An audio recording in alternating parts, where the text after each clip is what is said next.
Hello friends, നമ്മുടെ YouTube ചാനലിലേക്ക് എല്ലാവർക്കും സ്വാഗതം. അപ്പോൾ അതാ ഈ ഒരു വലിയ സ്റ്റിക്കിൽ ഓറഞ്ച് കളർ ഫ്ലവേഴ്സ് വരുന്ന പോലെ അതിൻ്റെ ലീവ്സൊക്കെ നല്ല ഡാർക്ക് ഗ്രീനിൽ കുട്ടി കുട്ടി ലീവ്സ്, പിന്നെ മുള്ളു പോലെ ഇങ്ങനെ നിൽക്കുന്ന ഈ ചെടീൻ്റെ പേരാണ് ലിയോനോട്ടിസ് ഓസിമിഫോളിയ. നല്ല രസമില്ലേ കാണാൻ?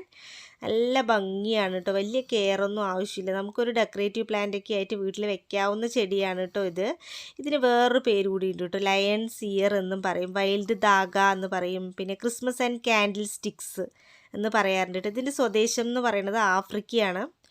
പിന്നെ ഈ ഒരു ഹോൾ പ്ലാന്റ് ഉണ്ടല്ലോ, ഇത് നമ്മൾ മെൻസ്ട്രൽ പെയിനൊക്കെ ഉപയോഗിക്കാറുണ്ടെന്ന് പറയപ്പെടുന്നു കേട്ടോ. പിന്നെ ഇതിൻ്റെ റൂട്ട് നമ്മൾ ആസ്മ, ബ്രോങ്കൈറ്റിസ്, ഫീവർ, പോയ്സണിങ് അങ്ങനെയൊക്കെ വരുന്ന സമയത്ത് യൂസ് ചെയ്യാറുണ്ട് അത്രേ. അതുപോലെ തന്നെ സീഡ് പൊള്ളലിന് യൂസ് ചെയ്യാറുണ്ടെന്നും പറയപ്പെടുന്നു. ഇപ്പോൾ ഒരു ഡോക്ടറിൻ്റെ ഒരു ഡീറ്റെയിൽ ആയിട്ടുള്ളൊരു നിർദ്ദേശം ഇല്ലാതെ ഇതൊന്നും ചെയ്യാൻ പാടില്ല. ജസ്റ്റ് പറയപ്പെടുന്ന കാര്യങ്ങൾ ഞാനിവിടെ പറഞ്ഞു എന്നേ ഉള്ളൂ. അപ്പോൾ നല്ല രസമായിട്ടില്ലേ കാണാൻ തന്നെ നല്ല ഭംഗിയുണ്ടല്ലേ.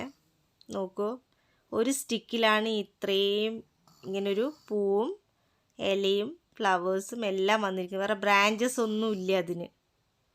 നല്ല ഭംഗിയായിട്ട് നിൽക്കുന്ന ഒരു ആഫ്രിക്കൻ പ്ലാന്റ് ആണ് കേട്ടോ ഇത്. നന്നായി ഇഷ്ടപ്പെട്ടു. അപ്പോൾ നമ്മുടെ വീഡിയോസ് നിങ്ങൾക്ക് ഇഷ്ടപ്പെടുന്നുണ്ടെങ്കിൽ ലൈക്ക് ചെയ്യാനും സബ്സ്ക്രൈബ് ചെയ്യാനും മറക്കരുത്. ബൈ.